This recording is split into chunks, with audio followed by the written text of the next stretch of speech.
Hey there, night owls. Tonight, we begin with something a little more glittering. A time of legends, lost fortunes, and the kind of wealth that makes modern billionaires look like they're playing with pocket change. We're diving into the most tantalizing treasure mysteries that are still out there, waiting to be discovered. Forget the Hollywood treasure hunters with their perfectly pressed khakis and convenient plot armor. The truth is, these legendary hoards have been driving people absolutely mad for centuries, and most of the searchers, they never found so much as a rusty coin. So before you get comfortable, take a moment to like the video and subscribe. But only if you genuinely enjoy these deep dives into history's greatest mysteries. And let me know in the comments where you're tuning in from and what time it is for you. It's always fascinating to see who's joining us from around the world, especially those of you losing sleep over lost treasure stories. Now dim the lights, maybe turn on a fan for that soft background hum, and let's ease into tonight's journey together. We're counting down the top 10 lost treasures that are still out there, somewhere, waiting for someone brave enough or foolish enough to find them. 10. The Treasure of Lima, when pirates and priests collide. Let's start our countdown with a tale that perfectly embodies the chaos of colonial South America. It's 1820, and you're standing on the docks of Callao, Peru's main port, watching Spanish officials frantically loading an absolutely staggering amount of wealth onto a British merchant ship called the Mary Dear. We're talking about 113 gold religious statues, 200 chests of jewels, 1,000 diamonds, solid gold crowns, 273 jeweled swords, and countless bars of silver and gold. The total value, somewhere between $12 and $60 million in today's money, depending on which historian you ask. And trust me, they all have opinions. The Spanish authorities, sensing that their grip on Peru was slipping faster than a greased pig at a county fair, decided to send this treasure to Mexico for safekeeping. Captain William Thompson, a man whose name would soon become synonymous with betrayal, was entrusted with this sacred cargo. The irony here is thick enough to cut with a knife. The Spanish, who had spent centuries plundering South American wealth, were now desperately trying to save it from independence movements. But here's where our story takes a decidedly predictable turn. Thompson, apparently deciding that honesty was overrated, murdered the Spanish guards and priests aboard his ship and turned full pirate. Because nothing says career change like wholesale slaughter and grand larceny. The treasure was supposedly buried on Cocos Island, a remote speck of land about 300 miles off the coast of Costa Rica. This wasn't just any random island. It was already a notorious pirate haven where buccaneers had been stashing their ill-gotten gains for decades. The island's rugged terrain, with its dense jungle canopy and treacherous cliffs, made it perfect for hiding things you didn't want found. Thompson was eventually captured, and in a classic case of honor among thieves, he agreed to lead authorities to the treasure in exchange for his life.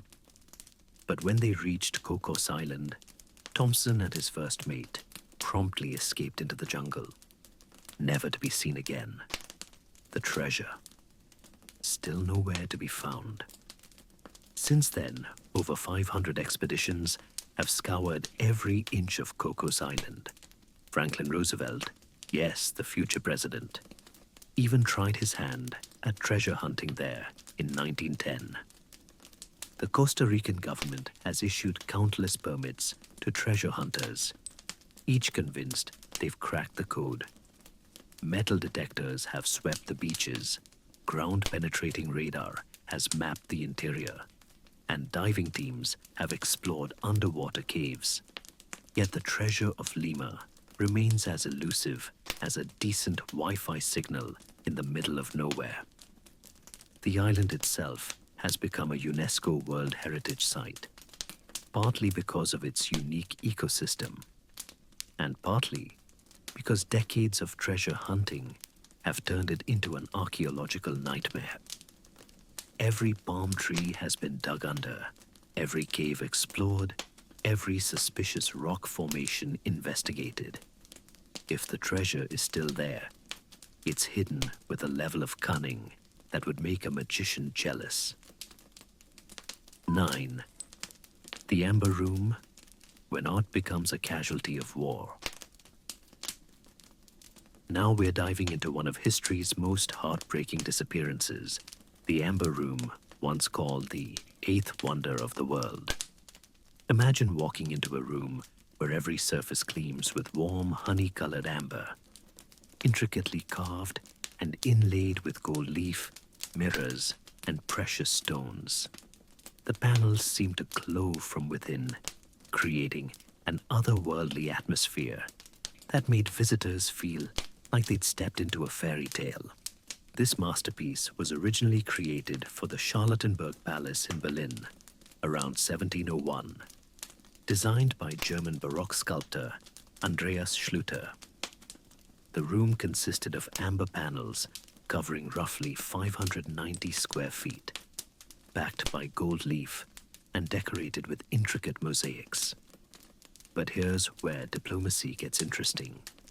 In 1716, King Frederick William I of Prussia gave the entire room to Tsar Peter the Great of Russia as a gift to seal an alliance against Sweden. Yes, you read that right. Someone literally gave away a room. The Amber Room was installed in the Catherine Palace near St. Petersburg, where it became the crown jewel of Russian imperial luxury. For over 200 years, it dazzled visitors with its impossible beauty. The amber, sourced from the Baltic Sea, ranged from pale yellow to deep orange, with some pieces containing perfectly preserved insects from millions of years ago. The craftsmanship was so intricate that restoring even a small section would take months. Then came September 1941 and the Nazi invasion of the Soviet Union. As German forces approached Leningrad, Soviet curators faced an impossible choice. The Amber Room was too fragile to move quickly. Amber is notoriously brittle and can crumble at the slightest provocation. They tried to hide it behind wallpaper, hoping the Germans wouldn't notice. Spoiler alert, they noticed. The Nazi Kunstschutz, art protection unit, carefully disassembled the room, packed it into 27 crates, and shipped it to Königsberg Castle in East Prussia, now Kaliningrad, Russia. For a brief period, the room was actually displayed there, a twisted trophy of German conquest. But as the war turned against Germany, the trail goes cold. The last confirmed sighting was in early 1945, as Soviet forces closed in on Königsberg. Some accounts suggest the crates were moved to underground bunkers. Others claim they were loaded onto ships heading west. The city was brutally bombed, and much of the castle was destroyed. When Soviet forces finally captured Königsberg, they found nothing but empty rooms and scattered amber fragments. The theories about what happened are as numerous as they are frustrating. Some believe the room was destroyed in the bombing of Königsberg. Others suggest it was loaded onto a ship that was sunk in the Baltic Sea, a theory that has launched numerous underwater expeditions. The most tantalizing possibility is that it was moved to a secret location, perhaps in a mineshaft or bunker, where it still waits to be discovered. In 1979, the Soviet government began an ambitious project to reconstruct the Amber Room using photographs and recovered fragments. The project took 25 years and cost $11 million, requiring the skills of master craftsmen who had to relearn techniques that had been lost for centuries. The reconstructed room was unveiled in 2003, and while it's beautiful, it's essentially a very expensive copy of something that may or may not still exist. The search continues today, with treasure hunters combing through mine shafts, underwater explorers mapping the Baltic Sea floor, and historians poring over wartime documents. The Amber Room has become more than just a lost treasure.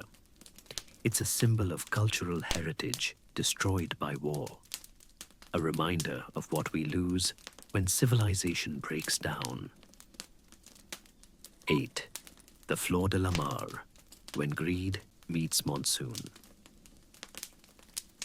Let's sail to the early 16th century, when Portuguese colonial ambition was running at full throttle, and the concept of cultural sensitivity was about as foreign as the Spice Islands themselves. The year is 1511, and you're watching one of the most audacious heists in history unfold: the Portuguese conquest of Malacca, the richest trading port in Southeast Asia. Afonso de Albuquerque, the Portuguese governor of the Indies, had just captured Malacca after a brutal siege. The city was a cosmopolitan marvel, where merchants from China, India, Java, and the Middle East had gathered for centuries to trade in spices, silk, precious stones, and gold. The wealth concentrated there was staggering. Centuries of accumulated riches from the most lucrative trade routes in the world. The Portuguese, not being ones to let cultural treasures gather dust, promptly looted everything they could carry. They stripped the Sultan's palace of its gold ornaments, confiscated chests of precious stones, and gathered tribute from terrified local rulers. The centerpiece of their haul was the personal treasure of the deposed Sultan of Malacca, a collection that included a massive golden lion, diamond-encrusted daggers, and enough precious stones to make a dragon jealous. All of this unimaginable wealth was loaded onto the Flor de la Mar, flower of the sea, a Portuguese carrack that was already groaning under the weight of its cargo. The ship was a floating vault, carrying an estimated 2.4 tons of gold, chests of diamonds, rubies, and emeralds, plus religious artifacts plundered from local temples. In today's money, we're talking about a cargo worth somewhere between $2 and $9 billion. But here's where the story gets interesting. And by interesting, I mean catastrophically stupid. The Flor de la Mar was already a rickety old ship, having been in service for several years in the hostile waters of the Indian Ocean. The tropical climate, constant warfare, and heavy use had taken their toll. The ship was literally falling apart, held together by prayers, rope, and the kind of wishful thinking that makes you wonder about Portuguese maritime engineering. Albuquerque, apparently believing that overloading a damaged ship in monsoon season was a brilliant idea, ordered the Flor de la Mar to sail for Portugal. The ship left Malacca in late 1511, heavily laden and riding low in the water. It barely made it out of the harbor before disaster struck. Somewhere off the coast of Sumatra, the Flor de la Mar encountered a massive storm. The ship, already straining under its cargo, simply couldn't handle the rough seas. According to Portuguese records, the vessel broke apart and sank, taking with it one of the largest treasure hoards in history. Albuquerque himself barely escaped with his life, rescued by a smaller accompanying vessel. The exact location of the wreck remains a mystery. The Portuguese reports are frustratingly vague, mentioning only that the ship was lost off the coast of Sumatra during a storm. Modern treasure hunters have spent decades searching the waters around Sumatra, using everything from side-scan sonar to remote-operated vehicles.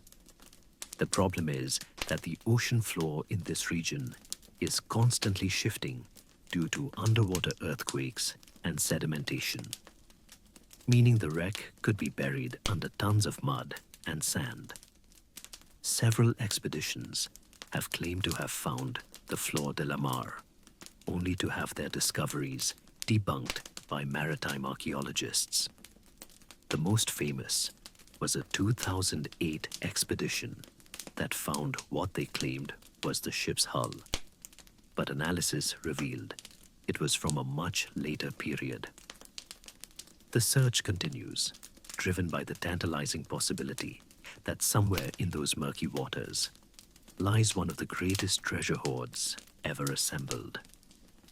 What makes this story particularly tragic is what the treasure represented. These weren't just random valuables. They were the cultural heritage of multiple civilizations, centuries of artistic achievement that was seen by the Portuguese as nothing more than commodity to be sold. The Golden Lion alone was described as a masterpiece of Southeast Asian craftsmanship, irreplaceable in its artistic and cultural significance. 7. The treasure of the Knights Templar, conspiracy theories and holy grails. The Knights Templar. No list of lost treasures would be complete without diving into this rabbit hole of mystery, conspiracy theories, and enough speculation to fuel 1,000 Dan Brown novels. Founded in 1119 to protect Christian pilgrims traveling to the Holy Land, the Templars evolved into something far more interesting. Medieval Europe's first multinational banking corporation, wrapped in the mystique of warrior monks. Picture this. You're a Templar knight in 1307, and you've just received word that King Philip IV of France has ordered the arrest of every Templar in his kingdom. The charges: heresy, blasphemy, and various other crimes that were suspiciously convenient for a king who owed the Templars an enormous amount of money. The date was October 13th, 1307, a Friday, which is supposedly why Friday the 13th is considered unlucky. But here's where it gets interesting. The Templars weren't just holy warriors. They were incredibly wealthy. Over nearly 2 centuries, they had accumulated vast riches through donations, shrewd investments, and their pioneering banking system. They owned thousands of properties across Europe, from castles to farms to urban real estate. They had established a financial network that spanned from London to Jerusalem, facilitating trade and pilgrimage on an unprecedented scale. The Templars' wealth wasn't just in gold and silver, though they had plenty of that. They possessed religious relics that were priceless to medieval Christians, including what they claimed were pieces of the true cross and various artifacts from the crucifixion. The most tantalizing legends suggest they had found the Holy Grail itself, the cup used at the Last Supper, and to catch Christ's blood during the crucifixion. When the arrests began, something extraordinary happened. Despite King Philip's carefully planned operation, the Templars' treasure was nowhere to be found. The royal officials who raided the Templar strongholds expected to find vaults full of gold and precious artifacts. Instead, they found mostly empty treasuries and a handful of confused monks. Either the Templars were far poorer than anyone realized, or they had pulled off one of history's greatest disappearing acts. The prevailing theory is that the Templars had advance warning of the arrests. Some historians suggest that Jacques de Molay, the Grand Master, received word of Philip's plan and ordered the treasure to be moved to safety. But moved where? That's where things get really interesting. One of the most persistent theories involves the Templars' fleet. The order maintained a substantial navy, with ships based in the Mediterranean and Atlantic ports. On the night before the arrests, witnesses reported seeing Templar ships leaving the port of La Rochelle, heavily laden with cargo. These ships disappeared into the Atlantic, never to be seen again. Some theorists suggest they sailed to Scotland, where Robert the Bruce, having been excommunicated by the Pope, had no obligation to arrest Templars. The Scotland theory is particularly compelling because it's supported by some intriguing evidence. There are numerous Templar symbols carved into Scottish churches and castles, some dating to the early 14th century. The famous Rosslyn Chapel, built by the Sinclair family in the 15th century, is covered in Templar imagery and has become a pilgrimage site for treasure hunters. Ground-penetrating radar has revealed underground chambers beneath the chapel, but the Scottish government has refused to allow excavation. Another theory suggests the treasure was hidden in the Templar strongholds themselves, built into secret chambers that were designed to fool even the most thorough searchers. The most famous of these is the Château de Gisors in France, where treasure hunters have spent decades searching for hidden vaults. In 1964, a local treasure hunter named Roger Lomoy claimed to have found a hidden chamber containing stone statues and metal chests. But authorities sealed off the site before he could investigate further. The Oak Island mystery in Nova Scotia has also been linked to the Templars. This small island has been the site of treasure hunting for over 200 years, with excavations revealing a complex system of underground tunnels and chambers. Some researchers believe the island was used as a Templar hideout, where they buried their treasure before disappearing into the New World. But perhaps the most intriguing theory is that the treasure never existed in the physical sense. Some scholars suggest that the Templars' real treasure was knowledge, secret information about Christianity, ancient wisdom, or even proof that could undermine the church's authority. This would explain why the treasure was never found and why the church was so determined to destroy the order. The Templars' fate is well documented. Jacques de Molay was burned at the stake in 1314, and the order was officially disbanded. But their treasure, whether it consisted of gold, relics, or secrets, remains one of history's greatest mysteries. Modern treasure hunters continue to search sites across Europe and beyond, convinced that somewhere out there, the Templars' legacy waits to be discovered. 6. Forrest Fenn's treasure, the modern mystery that consumed a generation. Let's jump from medieval mysteries to something that happened in living memory, a treasure hunt that drove people absolutely insane for nearly a decade. In 2010, an 80-year-old art dealer and author named Forrest Fenn did something that would make him simultaneously beloved and reviled by thousands of people. He announced that he had hidden a treasure chest somewhere in the Rocky Mountains, containing gold, jewels, and artifacts, worth over $1 million. Now, before you start thinking this sounds like some kind of publicity stunt, let me paint you a picture of Forrest Fenn. This wasn't some random eccentric. Fenn was a Vietnam War pilot who had been shot down twice, a successful gallery owner who had sold artifacts to museums worldwide, and someone who had genuinely accumulated an impressive collection of valuable objects over his lifetime. When he said he'd hidden a treasure, people believed him.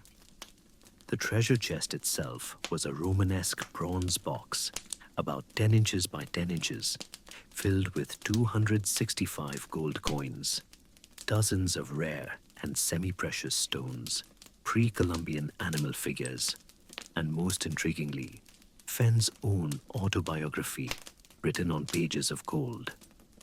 The total weight was about 42 pounds, which becomes important when you consider that whoever found it would have to carry it out of the wilderness. But here's what made this treasure hunt special and maddening. Fenn didn't just hide the treasure and give vague clues. He wrote a poem contained in his memoir, The Thrill of the Chase, with 9 cryptic clues that supposedly led directly to the treasure's location. The poem reads like something that would drive English teachers to drink. Begin it where warm waters halt, and take it in the canyon down, not far but too far to walk, put in below the home of Brown. And so on, for 6 stanzas of the most analyzed poetry since the Dead Sea Scrolls. The rules were deceptively simple. The treasure was hidden somewhere in the Rocky Mountains, north of Santa Fe, New Mexico. You needed to solve the clues in the poem to find it. That's it. No complicated registration process, no teams required, no special equipment beyond your ability to think and walk. It was democratically accessible to anyone with an internet connection and a willingness to wander around the wilderness.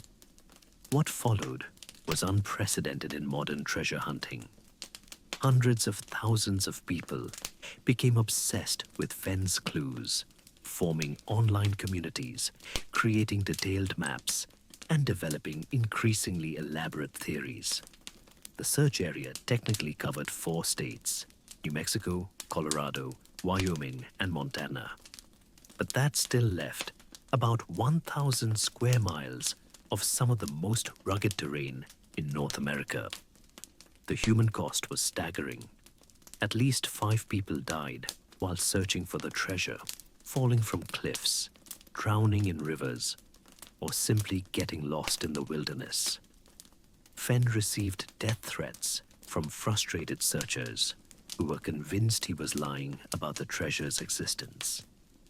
Search and rescue teams in the 4 states logged hundreds of calls from lost or injured treasure hunters. The phenomenon became so problematic that some officials called for Fenn to end the hunt. But the search also revealed something beautiful about human nature. Families planned vacations around treasure hunting, spending quality time together in nature while solving puzzles. Retirees found new purpose in research and exploration. Online communities formed genuine friendships based on shared obsession. People who had never hiked before discovered a love of the outdoors. The clues themselves became a cottage industry of interpretation. Where warm waters halt spawned dozens of theories. Hot springs, the continental divide, the place where a warm river meets a cold one. Home of Brown could refer to anything from a brown trout habitat to a place named after someone called Brown. Each line of the poem was dissected, analyzed, and interpreted in ways that would make literary critics jealous. Fenn, meanwhile, became something of a celebrity. He gave interviews, attended treasure hunting conferences, and maintained a website where he occasionally dropped additional hints. He seemed to genuinely enjoy the phenomenon he had created, even as it spiraled beyond his control. He insisted the treasure was real, that the clues were solvable, and that he had actually walked to the hiding place and back in one afternoon. Then, in June 2020, Fenn announced that the treasure had been found. A man from back east had solved the clues and retrieved the chest. But instead of ending the mystery, this revelation created new ones. Fenn initially refused to reveal the finder's identity or the exact location, citing privacy concerns. The treasure hunting community erupted in controversy, with some accusing Fenn of lying, others demanding proof, and many simply feeling bereft that their obsession had ended. The finder was eventually revealed to be Jack Stueff, a 30-year-old medical student from Michigan. He had found the treasure in Wyoming, though the exact location remains secret. Stueff described years of careful research, multiple search trips, and finally, the incredible moment of discovery. He sold the treasure to a private collector, though the exact amount remains confidential. But here's what makes this story particularly fascinating. Even after the treasure was found, the mystery continues. Thousands of searchers remain convinced that Fenn's treasure was either fake or that there are more treasures hidden. The poem continues to be analyzed, the search areas continue to be explored, and the legend of Forrest Fenn continues to grow. 5. The Copper Scroll Treasure, when the Bible becomes a treasure map. Now we're venturing into the realm where archaeology meets Indiana Jones, where ancient religious texts collide with the very real possibility of buried treasure. In 1952, archaeologists working in the caves near Qumran, on the shores of the Dead Sea, made a discovery that would puzzle scholars for decades. A scroll made entirely of copper, covered in ancient Hebrew text that read like the world's oldest treasure map. The Copper Scroll was part of the Dead Sea Scrolls, that famous collection of ancient Jewish texts that revolutionized our understanding of Judaism and early Christianity. But while most of the scrolls contained religious writings, prayers, and biblical commentary, this one was different. It contained a systematic list of 64 locations where enormous quantities of gold, silver, and precious objects had been hidden. Picture yourself as one of the researchers trying to unroll this corroded copper scroll in the 1950s. The metal was so fragile that it couldn't be opened normally. They had to cut it into strips, a process that took 3 years and required the development of entirely new conservation techniques. When they finally read the text, translated from ancient Hebrew, they found something that read like an accountant's fever dream. In the cistern, which is below the rampart, on the east side, in a place hollowed out of the rock, 600 bars of silver. In the tomb of Ben Rabbah, the Levite, 100 talents of gold. In the great cistern, which is in the court of the peristyle, 900 talents. And on for 12 columns of text describing hiding places for what would amount to approximately 65 tons of gold and 26 tons of silver in today's measurements. We're talking about treasure worth hundreds of millions of dollars, if not billions. The big question that has tormented scholars for decades is simple. Is this real, or is it some kind of ancient fiction? The scroll dates to around 50 to 100 CE, during the time of the Jewish revolt against Rome. The historical context makes the treasure's existence plausible. The Jews of Jerusalem, knowing that the Romans were coming to destroy the temple, would have had every reason to hide their most valuable possessions. The Second Temple, destroyed by the Romans in 70 CE, was not just a place of worship, but also a repository of enormous wealth. The building itself was covered in gold plate, and the inner chambers contained centuries of accumulated treasures, gold and silver vessels, precious stones, and donations from Jewish communities across the ancient world. When the Romans breached the city, this treasure would have been among their primary targets. But here's where the mystery deepens. The locations described in the scroll are frustratingly vague. References to the cistern which is below the rampart or the tomb of Ben Rabbah don't correspond to any known archaeological sites. The measurements are given in ancient units that don't translate clearly to modern equivalents. And after 2,000 years of warfare, earthquakes, and urban development, the landscape around Jerusalem has changed dramatically. Despite these challenges, treasure hunters and archaeologists have spent decades trying to decode the scroll's clues. The most systematic attempt was made by biblical scholar Wendell Jones, who spent years searching sites around Qumran. In 1988, Jones claimed to have found a cave containing a reddish substance that he believed was the remains of incense from the temple. While the find was intriguing, it was hardly the massive treasure described in the scroll. The Israeli government has approached the Copper Scroll treasure with a mixture of scientific curiosity and understandable caution. Unauthorized treasure hunting is illegal in Israel, and the government has been careful to avoid encouraging a gold rush that could damage important archaeological sites. Official excavations have been limited and carefully controlled.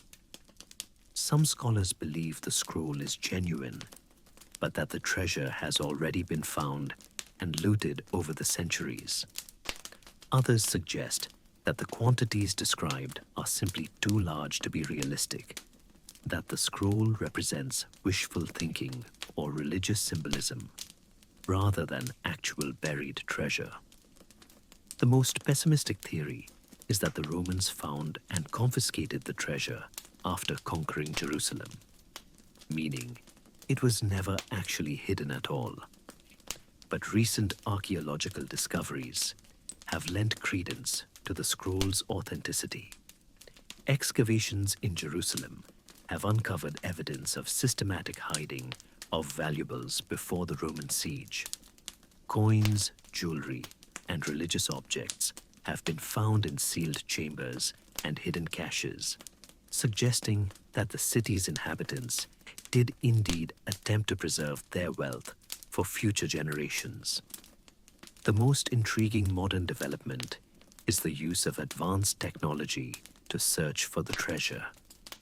Ground-penetrating radar, metal detectors, and even satellite imaging have been employed to scan potential hiding places. Some researchers believe that the treasure is hidden in the limestone caves that honeycomb the area around Jerusalem, preserved by the dry climate and protected by natural barriers. The Copper Scroll treasure remains one of archaeology's greatest mysteries, a puzzle that sits at the intersection of history, religion, and human greed. Whether it represents real treasure or ancient hope, it continues to fascinate scholars and treasure hunters alike, a reminder that sometimes the most valuable discoveries are the ones that remain just beyond our reach. 4. The Lost Treasure of the Tsars, Revolution and Royal Riches. Let's travel to one of history's most dramatic treasure disappearances, the fate of the Romanov family fortune during the Russian Revolution. Picture the scene. It's 1917, and the Romanov dynasty, which had ruled Russia for over 300 years, is crumbling faster than a stale cookie. Tsar Nicholas II, the last emperor of Russia, is about to abdicate, And with him goes not just political power, but access to one of the world's largest treasure hoards. The Romanov wealth was staggering in its scope and magnificence.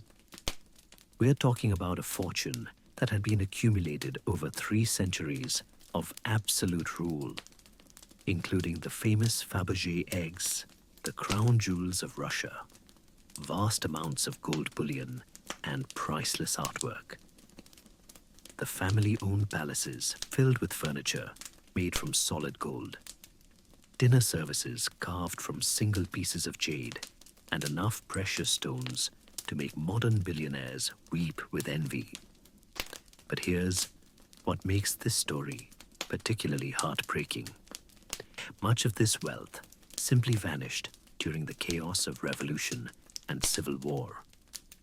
When the Bolsheviks stormed the Winter Palace in October 1917, they expected to find vast treasure vaults.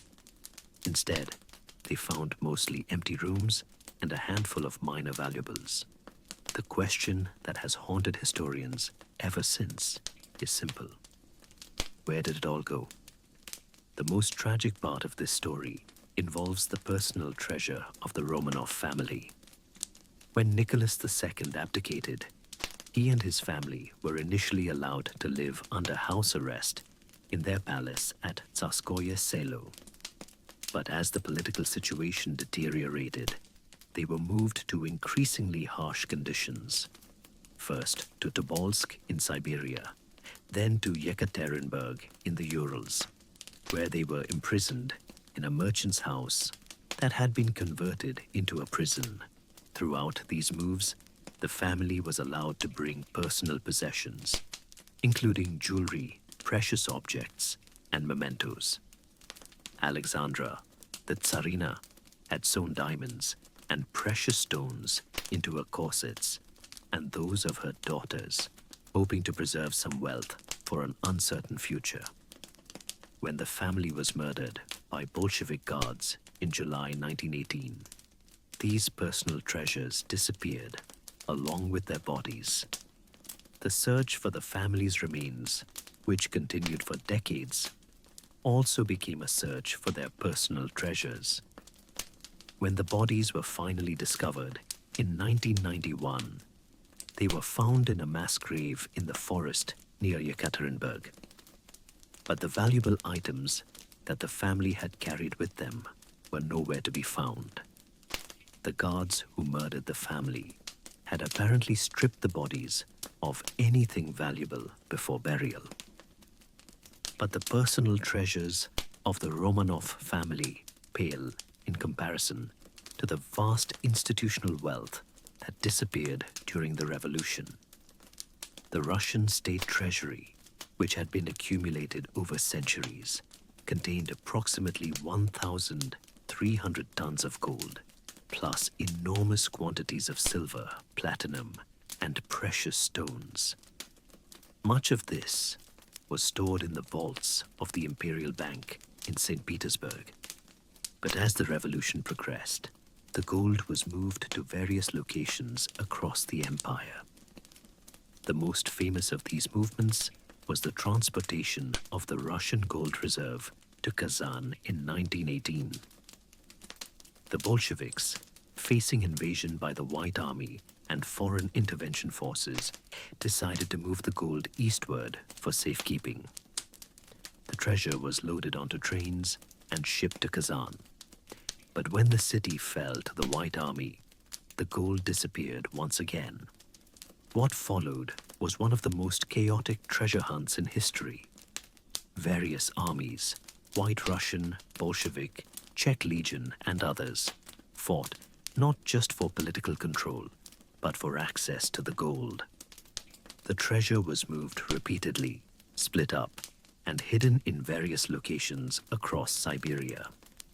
Some of it was captured by the White Army under Admiral Kolchak, who used it to fund his anti-Bolshevik campaigns.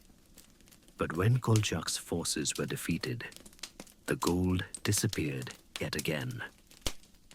The most persistent theory is that a substantial portion of the Russian gold reserve was hidden in the Siberian wilderness, buried in secret locations that were never recovered. The chaos of the Civil War meant that many of the people who knew these locations were killed or fled the country. Maps were destroyed, witnesses disappeared, and the exact locations of multiple treasure caches were lost to history. Modern treasure hunters have spent decades searching for these lost hoards. The most famous search was conducted by a joint Russian-American expedition in the 1990s, which used declassified Soviet documents to identify potential hiding places. They found evidence of multiple burial sites, including disturbed earth and metal fragments, but no substantial treasure. The mystery deepened with the discovery of numerous smaller caches over the years. In 2012, construction workers in St. Petersburg found a cache of gold coins and jewelry buried in a courtyard, apparently hidden by a wealthy family during the revolution.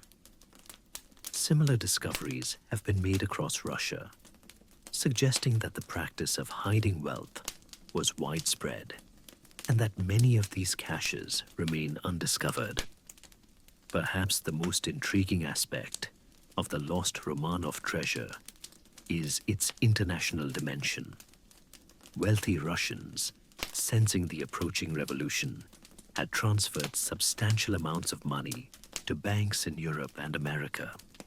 The Romanov family itself had accounts in British banks, and various family members had established trust funds in neutral countries.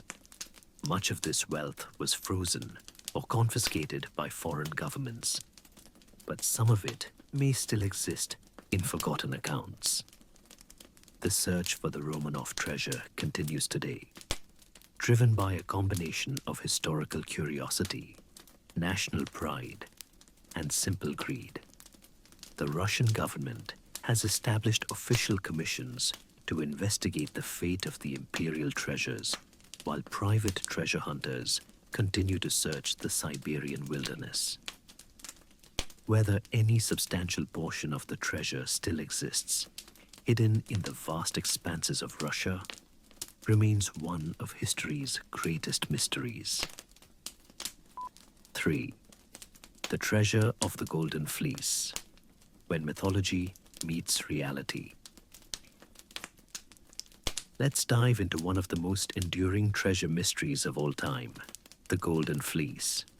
A treasure so legendary that it inspired one of the greatest adventure stories ever told. But here's the thing that might surprise you. The Golden Fleece might not be pure mythology. There's compelling evidence that this legendary treasure was based on a real historical practice, and that somewhere in the ancient world, there might actually be a golden fleece waiting to be discovered. The story you probably know goes like this. Jason and the Argonauts sailed to the distant land of Colchis to steal the golden fleece from a dragon-guarded tree. It's a classic tale of heroic adventure, magical creatures, and impossible quests. But ancient historians like Strabo and Pliny the Elder wrote about the story as if it were historical fact, not pure fiction. They described Colchis as a real place, the region around modern-day Georgia in the Caucasus, and suggested that the Golden Fleece was connected to actual gold mining practices. Here's where archaeology meets mythology in the most fascinating way. The Caucasus region, particularly around the rivers that flow from the Georgian mountains, has been a center of gold mining since ancient times. Local populations used a technique called placer mining, where they would place sheep fleeces in riverbeds to catch gold particles carried by the current. Over time, these fleeces would become heavy with gold dust, creating quite literally a golden fleece. The technique was so effective that it continued to be used well into the 20th century. When the fleece became saturated with gold, it would be dried and burned, leaving behind pure gold. A skilled miner could accumulate substantial amounts of gold this way, and a particularly productive fleece could indeed be worth a small fortune. But here's where the story gets really interesting. Ancient Greek texts describe the golden fleece not just as a mining tool, but as a specific legendary artifact.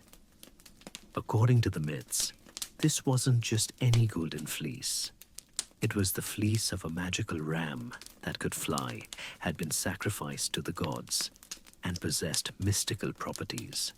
The fleece was said to glow with its own light, and was so valuable that it was worth launching 1,000 ships to retrieve it. Archaeological evidence suggests that the historical basis for the Jason story dates to around 1300 BCE during the Bronze Age. This was a time when Greek maritime technology was advanced enough to allow long-distance voyages, and when the Caucasus region was already famous for its gold wealth. The Argonauts could have been an actual trading expedition, seeking to establish commercial relationships with the gold-rich regions of the Black Sea.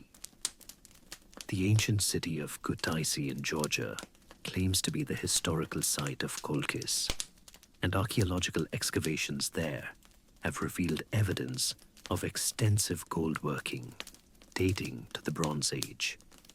Artifacts found in the region include sophisticated gold jewelry, ceremonial objects, and tools used in gold processing.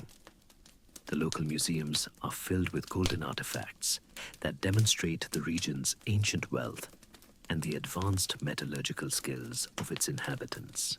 But here's what makes this treasure hunt particularly maddening. If the golden fleece was a real object, it would have been organic material, sheep's wool, saturated with gold dust. Organic materials rarely survive thousands of years in archaeological contexts, especially in the humid climate of the Caucasus. Even if the fleece was preserved through some process, it would likely have decomposed long ago, leaving only scattered gold particles that would be nearly impossible to identify as coming from the legendary fleece. However, some researchers believe that the golden fleece might have been something more durable, a golden artifact shaped like a fleece, or perhaps a ceremonial object made from gold that was inspired by the fleece mining technique. Ancient civilizations were known to create religious artifacts that symbolized important economic activities, and a golden fleece would have been a perfect symbol of the region's wealth and prosperity. The search for the golden fleece continues today, with Georgian archaeologists and international treasure hunters scouring the ancient sites of Colchis. The Georgian government has established the Golden Fleece Archaeological Project, which uses modern technology to search for evidence of ancient gold mining and ceremonial sites. Ground-penetrating radar has revealed numerous underground chambers and buried structures, some of which may date to the Bronze Age. What makes this search particularly intriguing is the possibility that the fleece might be hidden in a religious context. Ancient texts suggest that the golden fleece was kept in a sacred grove, guarded by a dragon and protected by powerful magic. In archaeological terms, this translates to a temple complex or religious sanctuary, possibly with elaborate security measures and hidden chambers designed to protect valuable artifacts. The most promising recent discovery was made in 2018, when archaeologists working near the ancient city of Fani found evidence of a large temple complex dating to the 4th century BCE. The site included underground chambers, elaborate drainage systems, and evidence of ritual activity involving gold objects. While no golden fleece was found, the discovery suggests that the region's ancient inhabitants did indeed create elaborate religious sites to protect their most valuable possessions. 2. The treasure of Captain William Kidd, the pirate who became a scapegoat. Now we're diving into one of history's most frustrating treasure mysteries, the lost treasure of Captain William Kidd, a man whose life reads like a Shakespearean tragedy, with pirates, politics, and a treasure that may or may not exist. But here's the twist that most people don't know. Kidd wasn't actually a pirate when he started his fateful voyage. He was a privateer, legally authorized by the British government to hunt pirates and enemy ships. Picture this. It's 1695, and you're William Kidd, a respected sea captain from New York with a reputation for competence and reliability. You've just been handed what seems like the opportunity of a lifetime, a commission from the British government to hunt pirates in the Indian Ocean, with the promise that you can keep a substantial portion of whatever treasure you capture. The investors in your expedition include some of the most powerful men in England, including the Earl of Bellamont, who would later become the Governor of New York. Kidd's ship, the Adventure Galley, was a formidable vessel, a 287-ton galley with 34 cannons and a crew of 155 men. The ship was designed for speed and firepower, perfect for hunting down pirates in the vast waters of the Indian Ocean. But here's where things start to go wrong.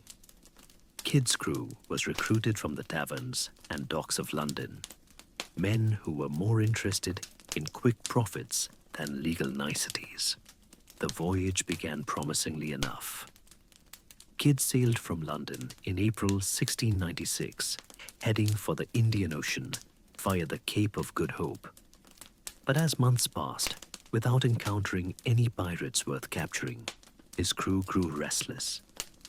These were not patient men, and they had signed on expecting to get rich quickly. The pressure mounted when Kidd's commission began to expire. He was operating on a time limit, and every day that passed without a successful capture meant less profit for everyone involved. The turning point came in January 1698, when Kidd encountered the Quedagh Merchant, an Armenian ship sailing under French passes. In the complex maritime law of the time, this made the ship a legal target. France was at war with England, and the French passes technically made it an enemy vessel. Kidd captured the ship and its cargo, which included gold, silver, silk, and other valuable goods worth approximately £30,000, a fortune in 17th century terms. But here's where politics reared its ugly head. The Quedagh Merchant was owned by Indian merchants who had influential connections with the Mughal Empire.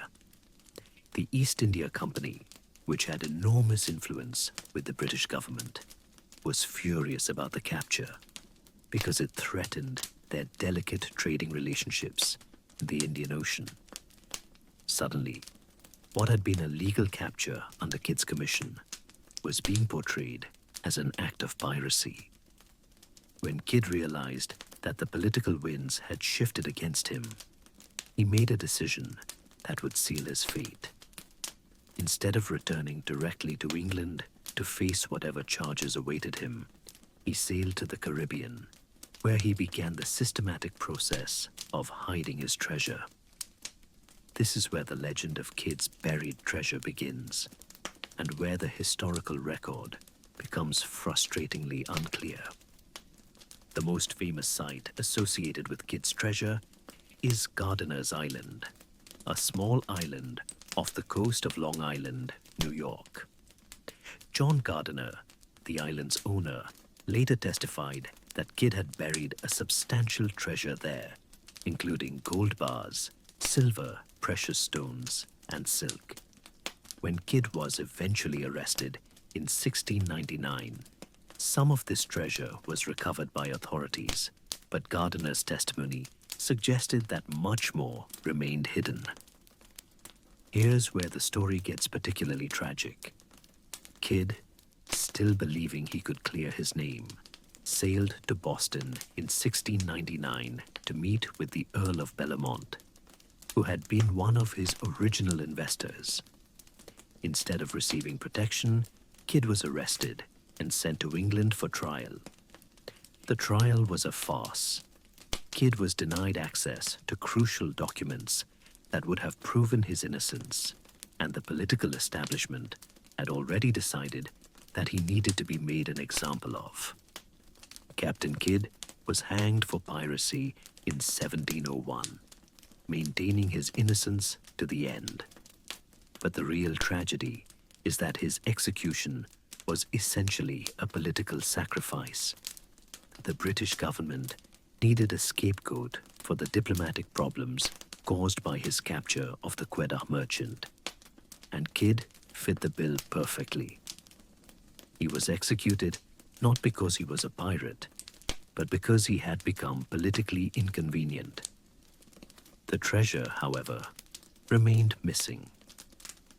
The authorities had recovered some of Kidd's wealth from Gardiner's Island, but contemporary estimates suggested that this was only a fraction of what he had accumulated during his voyage.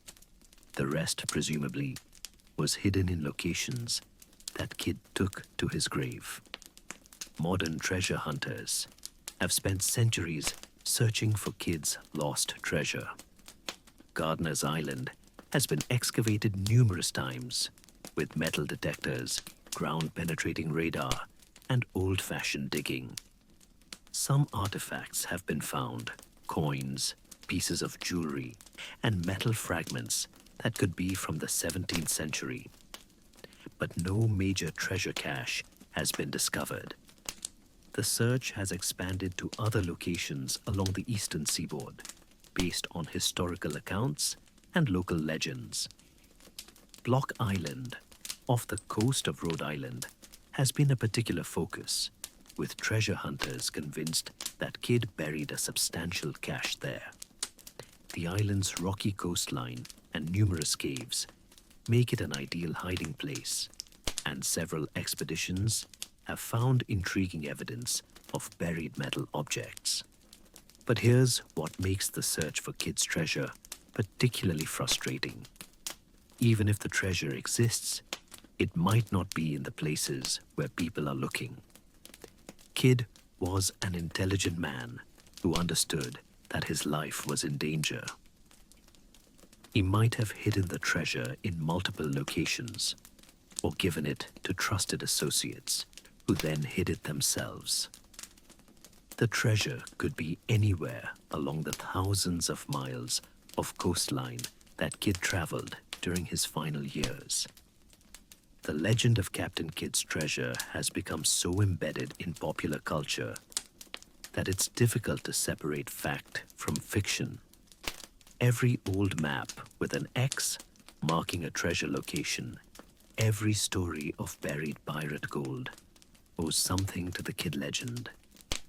But the historical William Kidd was a complex figure. Neither the heroic privateer his supporters claimed, nor the bloodthirsty pirate his enemies portrayed. He was a man caught between changing political winds, and his treasure, if it exists, remains as elusive as justice was in his lifetime. 1. The tomb of Genghis Khan, the ultimate archaeological prize. And now we reach the number 1 spot on our countdown, the tomb of Genghis Khan, a treasure that represents not just material wealth, but the ultimate archaeological prize. This isn't just about gold and jewels, though there are certainly plenty of those. This is about finding the final resting place of the man who created the largest contiguous empire in human history. A discovery that would rewrite our understanding of medieval history and Mongol culture. Let me paint you a picture of what we're dealing with here. Genghis Khan, born Temujin around 1162, unified the Mongol tribes and created an empire that stretched from Eastern Europe to the Pacific Ocean. When he died in 1227, during a campaign against the Western Xia Kingdom, his death was treated as a state secret of the highest order. The Mongols, understanding that the death of their great Khan could destabilize their vast empire, went to extraordinary lengths to hide his burial site. The secrecy surrounding Genghis Khan's burial was unlike anything in recorded history. According to contemporary accounts, a funeral escort of 2,000 people accompanied the body back to Mongolia for burial. But here's where it gets dark. Every single person who encountered the funeral procession was killed to maintain secrecy. The burial site itself was known only to a select few, and according to legend, even they were executed after the burial to ensure the secret died with them. The Mongols didn't just bury their great Khan. They created an elaborate deception to hide the location forever. The burial site was reportedly trampled by horses to disguise any trace of disturbance, and a river was allegedly diverted to flow over the grave. Trees were planted to make the area blend into the surrounding landscape, and the entire region was declared forbidden territory, patrolled by guards who killed anyone who approached. But here's what makes this treasure hunt so compelling. The burial almost certainly includes unimaginable wealth. Mongol tradition dictated that a great leader should be buried with his most precious possessions, and Genghis Khan's possessions would have included tribute from across the known world. We're talking about Chinese silk, Persian carpets, Indian jewels, European silver, and countless other treasures accumulated through decades of conquest. The tomb would also likely contain Genghis Khan's personal effects, his weapons, armor, and the regalia of his office. These items wouldn't just be valuable in monetary terms. They would be priceless historical artifacts that could provide unprecedented insights into Mongol culture and the personality of one of history's most influential figures. The search for Genghis Khan's tomb has been going on for nearly 800 years, and it has claimed more lives than any other treasure hunt in history. The Mongols themselves declared the burial site sacred and forbidden, and this prohibition was maintained by successive dynasties. During the Soviet period, the search was officially banned, partly because the Soviets feared that finding the tomb would inspire Mongol nationalism. The most persistent theory about the tomb's location centers on the Khenti Mountains in northeastern Mongolia, near Genghis Khan's birthplace. This region, known as the Great Taboo, was considered sacred by the Mongols and was off-limits to outsiders for centuries.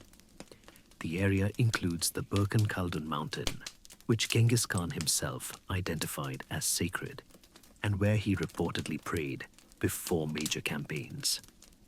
Modern archaeology has brought new technology to the search. Satellite imagery, ground-penetrating radar, and magnetometry have all been used to scan the vast steppes of Mongolia for signs of disturbance or buried structures. The most ambitious project was the Valley of the Khans project, which used satellite imagery to identify potential burial sites based on archaeological markers and topographical features. But here's what makes the search so frustrating. Mongolia is enormous. The country covers over 600,000 square miles, much of it virtually unchanged since the 13th century. The landscape is dotted with thousands of potential burial sites, from natural caves to man-made mounds, and many of these have been searched without success. The tomb could be anywhere in this vast expanse, hidden beneath centuries of soil and vegetation. The political and cultural sensitivities surrounding the search add another layer of complexity.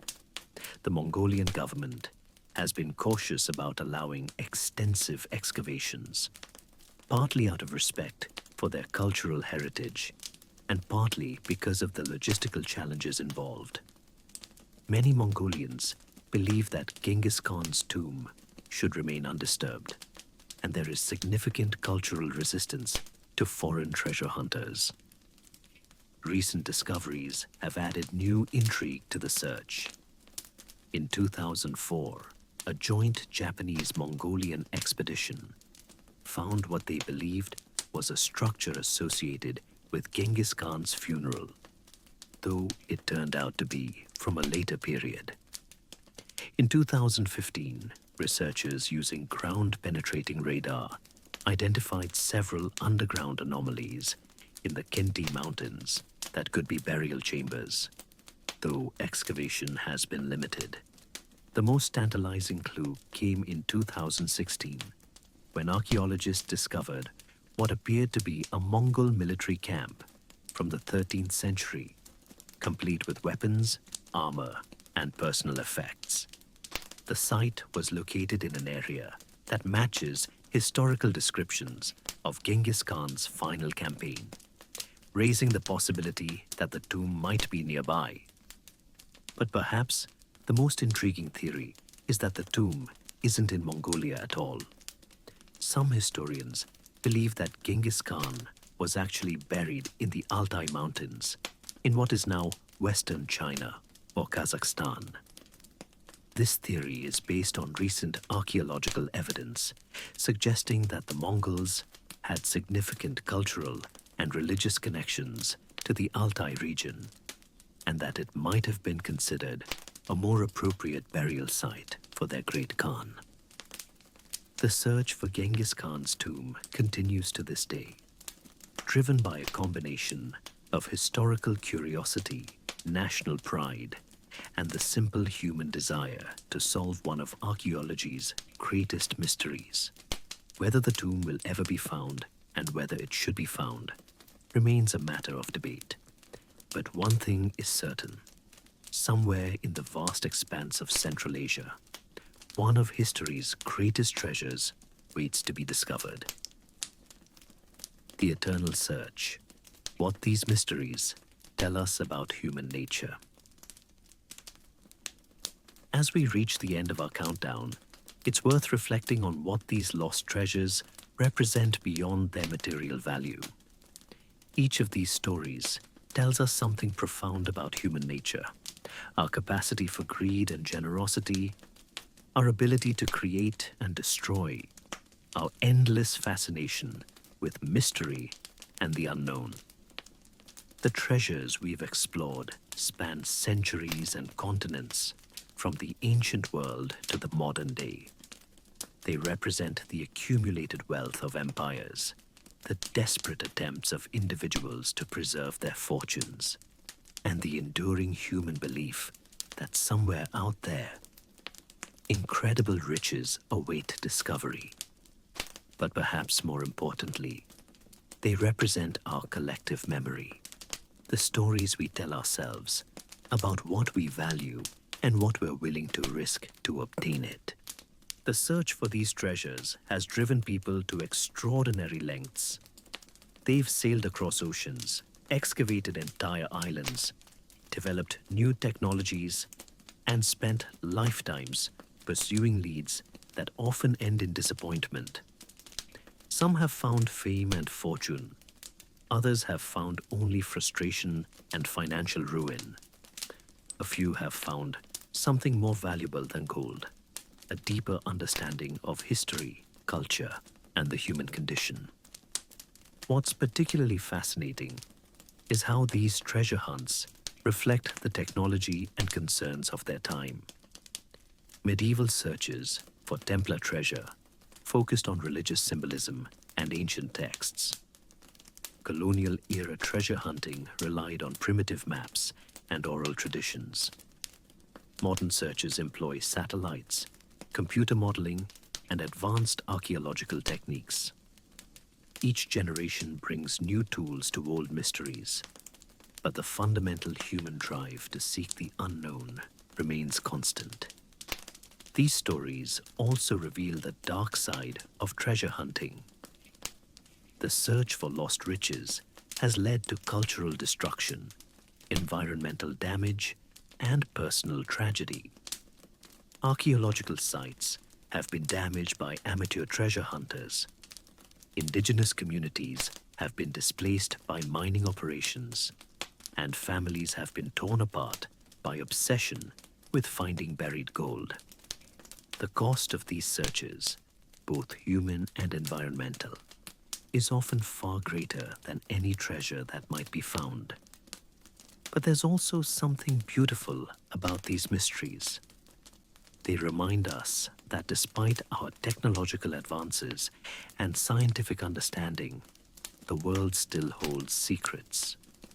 In an age when we can map the ocean floor and explore distant planets, the fact that enormous treasures can simply disappear feels almost magical. These stories connect us to our ancestors, who lived in a world where the unknown was around every corner and where the possibility of discovery was always just beyond the horizon. The persistence of these treasure legends also speaks to our fundamental need for hope and wonder.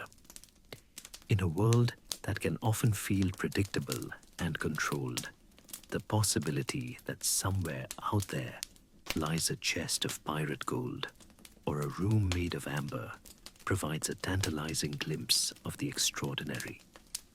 These stories remind us that history is not just a collection of facts and dates, but a living narrative full of mystery, adventure, and human drama. As we move forward into an increasingly digital and interconnected world, the search for these physical treasures takes on new meaning. They represent a connection to our material heritage, to objects that were touched by historical figures and shaped by human hands. In an age of virtual reality and artificial intelligence, there's something profoundly satisfying about the idea of digging in the dirt and finding something real, something that connects us directly to the past. The technology used to search for these treasures continues to evolve. Artificial intelligence is being used to analyze historical documents and identify potential search locations. Advanced imaging techniques can peer through soil and rock to identify buried structures. DNA analysis can help authenticate artifacts and trace their origins. Each new technological advance brings us closer to solving these ancient mysteries, but also raises new questions about what we should do with these discoveries once we make them. Perhaps the most important lesson from these treasure stories is that the search itself is often more valuable than what we find. The process of investigation, the collaboration between researchers, the development of new technologies, and the deepening of our understanding of history. These are treasures in themselves. Whether or not we ever find the Amber Room or the tomb of Genghis Khan, the search has already enriched our understanding of the past and connected us to the generations of seekers who came before us. The treasures on our list represent more than just material wealth. They are symbols of human achievement, creativity, and the endless capacity for both wonder and folly. They remind us that history is not just something that happened to other people in other times, but a living force that shapes our present and future. Every time someone picks up a metal detector or applies for a research permit, they become part of these ongoing stories, adding their own chapter to narratives that have been unfolding for centuries. As we close this exploration of the world's greatest lost treasures, remember that the search continues. Somewhere out there, in the depths of the ocean, beneath layers of soil and rock, or hidden in plain sight, these treasures wait to be discovered. They represent the ultimate historical time capsules, preserving not just material wealth, but the hopes, fears, and dreams of people who lived centuries ago. Whether they will ever be found, and what we will do with them if they are, remains to be seen. But one thing is certain: as long as humans exist, there will always be someone looking for treasure, convinced that the next shovel full of dirt or the next archival document will reveal the secret that has eluded everyone else. The adventure continues, and the treasures remain out there, waiting for the next generation of seekers to pick up where the last one left off. In a world that often feels mapped and measured, these mysteries remind us that wonder is still possible, that discovery still awaits, and that sometimes the greatest treasures are the ones that remain just beyond our reach.